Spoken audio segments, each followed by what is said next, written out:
রাষ্ট্রীয় ভবন যমুনায় অন্তর্বর্তীকালীন সরকারের প্রধান উপদেষ্টা ডক্টর মোহাম্মদ ইউনূসের সাথে বাংলাদেশ ব্যাংকের গভর্নর নিয়োগের বিষয়ে সিদ্ধান্ত নিতে অর্থ উপদেষ্টা সহ কয়েকজন উপদেষ্টা ও সংশ্লিষ্ট মন্ত্রণালয়ের কর্মকর্তারা বৈঠক করছেন।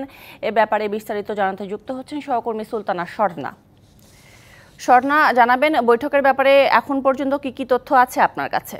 মিটিং শুরু হওয়ার কথা থাকলেও এটি পূর্ণাঙ্গ একটি ক্যাবিনেট মিটিং হবে বলে আমরা কিছু জানতে পেরেছি। অর্থাৎ অর্থ উপদেষ্টার পাশাপাশি প্রধান উপদেষ্টার সাথে বৈঠক করেছেন কিন্তু বাকি উপদেষ্টা মণ্ডলীর সদস্যরা, এবং পূর্ণাঙ্গ এই ক্যাবিনেটে আজ বৈঠকে গুরুত্ব পেতে পারে নিরাপত্তা ব্যবস্থা থেকে শুরু করে পুলিশের বর্তমান যে রিফরমেশনের কথা আছে তার নিয়ে কি হতে পারে সেই সিদ্ধান্ত যেমন আসতে পারে।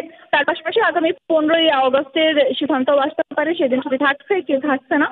এবং তার পাশাপাশি আমরা এখন পর্যন্ত জানতে পেরেছি যে বিভিন্ন মন্ত্রণালয় সংশ্লিষ্ট গুরুত্বপূর্ণ যেসব সিদ্ধান্ত আসলে এতদিন ধরে আটকে ছিল সেই সব সিদ্ধান্ত দ্রুতই জানানো হবে, এমনটাই কিন্তু আমাদেরকে জানানো হয়েছে।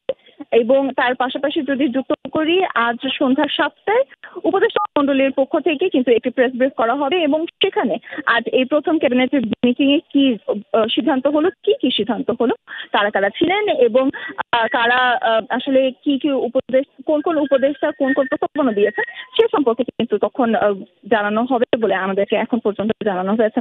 এবং তার পাশাপাশি যদি যুক্ত করি, তার কিছুক্ষণ আপনি জিজ্ঞাসা করছিলেন যে গভর্নরের বিষয়ে আসলে সিদ্ধান্ত হওয়ার কথা। আমরা এর মধ্যে জানতে পেরেছি কিন্তু অর্থ মন্ত্রণালয় থেকে কিন্তু সচিবালয়ে চিঠি পাঠানো হয়েছে এইচ.এম. মনসুরকে নতুন গভর্নর হিসেবে নিয়োগ দেওয়ার জন্য। সেই সুপারিশ করা হয়েছে এমনটা কিন্তু আমরা জানতে পেরেছি। তবে সেই বিষয়েও সিদ্ধান্ত হয়তোবা এখান থেকে আসতে পারে অথবা যমুনা থেকে আসতে পারে, এমন আভাসও কিন্তু আমরা পাচ্ছি। সেই চূড়ান্ত আভাসটার জন্য কিন্তু আমরা অপেক্ষা করছি। এবং তার সাথে যদি যুক্ত করি, প্রধান উপদেষ্টার সাথে কিছুক্ষণ আগে বিভিন্ন ধর্মীয় যেসব পরিষদ রয়েছে, বিভিন্ন ক্ষুদ্র ক্ষুদ্র যে ধর্মীয় গোষ্ঠীগুলো রয়েছে তারা কিন্তু এসেছিলেন। অর্থাৎ হিন্দু, বৌদ্ধ ও খ্রিস্টান ঐক্য পরিষদ থেকে যেমন এসেছিলেন একটি প্রতিনিধি দল, তার পাশাপাশি সনাতনী ঐক্য পরিষদ নামে ব্যানারে একটি প্রতিনিধি দল এসেছিলেন।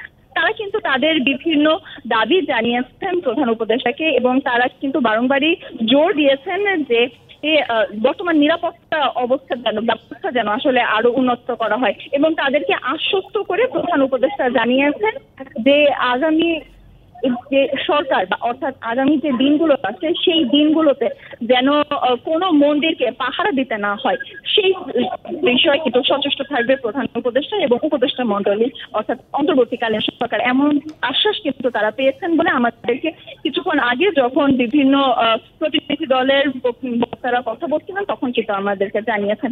এ নিয়েও হয়তো বা সন্ধ্যা 7টায় যে প্রেস ব্রিফ আছে সেই প্রেস ব্রিফে আমাদেরকে জানানো হবে, তখন হয়তো বা আমি আরো বিস্তারিত জানাতে পারবো। এবং তার সাথে যদি যুক্ত করি কিছুক্ষণ।